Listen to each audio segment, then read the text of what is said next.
بسم اللہ الرحمن الرحیم۔ ناظرین کرام، پروگرام ٹاک شو ود نعیم خان کے ساتھ حاضر خدمت ہوں۔ اللہ اللہ کر کے انتخابات کے بعد حکومت سازی کا مرحلہ تقریباً مکمل ہو گیا ہے،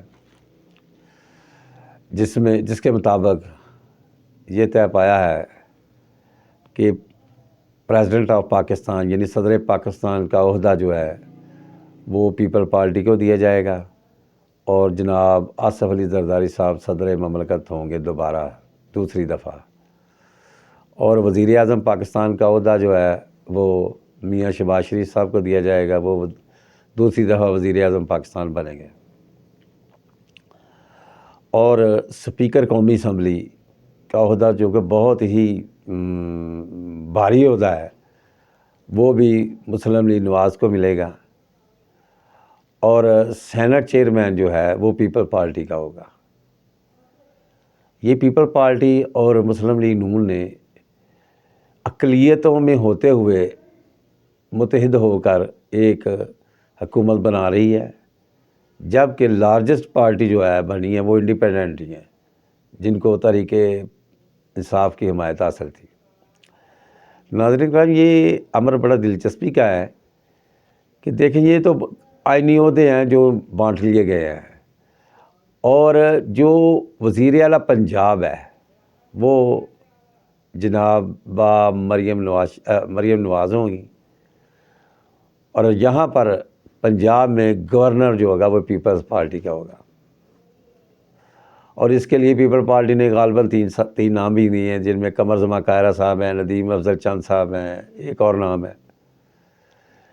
لیکن سندھ میں جو گورنر ہے وہ ہوگا ایم کیو ایم کا، یا مسلم لیگ نون کو دیا گیا ہے، وہ اپنے کوٹے سے ایم کیو ایم کو دے تو وہ ان کے گورنر ہی ہوگا۔ جو کامران ٹسوری صاحب ہے غالباً وہی آگے بھی چلیں گے، اور صاف ظاہر ہے سندھ میں وزیر اعلیٰ تو پیپل پارٹی کو ہوگا کیونکہ انہیں سادہ اکثریت حاصل ہو چکی ہے۔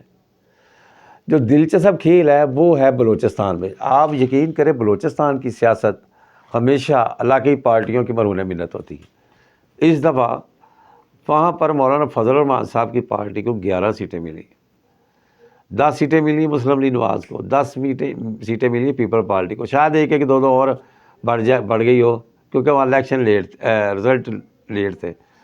تو وہاں پر بھی پاکستان پیپل پارٹی اور مسلم لیگ نواز نے اشتراک سے حکومت بنائی ہے، اور اس کا فارمولہ یہ طے کیا ہے کہ وزیر اعلیٰ بلوچستان جو ہے وہ پیپل پارٹی کا ہوگا، اور سینئر وزیر اور ایک سپیکر وہ مسلم لیگ نواز کا ہوگا۔ اب وہاں جو نام شارٹ لسٹ کیے گئے ہیں ان میں وزیر اعلیٰ کے عہدے کے لیے پیپل پارٹی نے 3 نام تقریباً طے کر لیے، ان میں سے ایک ہوگا، جس میں ایک سردار ثناء اللہ ظہری صاحب ہیں، اور ایک جناب سرفراز بگٹی صاحب ہیں جو کہ وزیر داخلہ بھی رہے نگران حکومت میں، اور تیسرے صادق عمرانی صاحب ہیں جو کہ پیپل پارٹی کے بڑے پرانے اندرینہ کارکن ہیں۔ تو ان تینوں میں سے ایک آدمی جو ہے وہ وزیر اعلیٰ بلوچستان ہوگا، اور سینئر وزیر اور سپیکر جو ہے وہ مسلم لیگ نواز کا ہوگا۔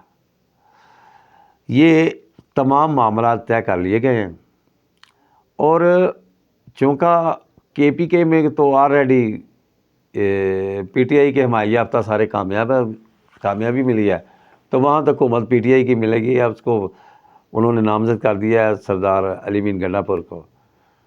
تو یہ حکومت سازی کا عمل تقریباً مکمل ہو گیا ہے، اور مارچ کے شروع میں ہی یہ آپ کو حکومت نظر آ جائے گی۔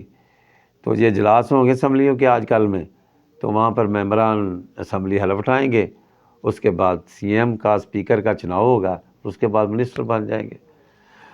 اب تو یہ تو ہو گیا حکومت سازی کا، جو پاکستان پیپل پارٹی اور مسلم لیگ نواز نے بڑی حکمت عملی سے یہ سارے معاملات طے کیے ہیں۔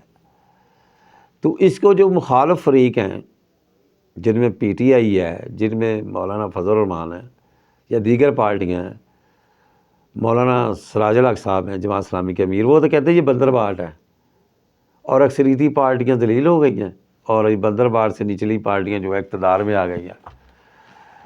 معاملات گمبھیر ہیں، اور یہ حکومت سازی بہت مشکل، آگے حکومت کا چلنا بہت مشکل ہوتا ہے اگر عوام کو ریلیف نہ دیا گیا. تو ہمیں بابسوخ ذرائع سے پتہ چلا ہے، واقفان حال نے بتایا ہے کہ مریم نواز نے وزیر اعلیٰ پنجاب کا عہدہ سنبھالنے کے بعد جو پہلا کام کرنا ہے وہ آٹے کی قیمتوں کو کنٹرول کرنا ہے، گندم کی قیمت میں کمی لانی ہے اور اپنے خصوصی فنڈ میں سے سبسڈی دے کر گندم یعنی آٹے کو سستا کرنا ہے. پھر اس کے بعد گھی، چینی ہے، دیگر ضرورتیں ہیں. ہاں یہ پبلک کو ریلیف ملے گا تو ٹھیک ہے، کیونکہ پبلک کو زخم اتنے لگ چکے ہیں کہ سنبھلے نہیں جاتے، اور جس کا اظہار انہوں نے اپنے ووٹ کے ذریعے کیا ہے. میں کل کے پروگرام میں آپ کو بتاؤں گا کہ ایک بڑی پارٹی جو مسلم لیگ نواز ہے وہ کیسے شکست سے دو چار ہوئی ہے.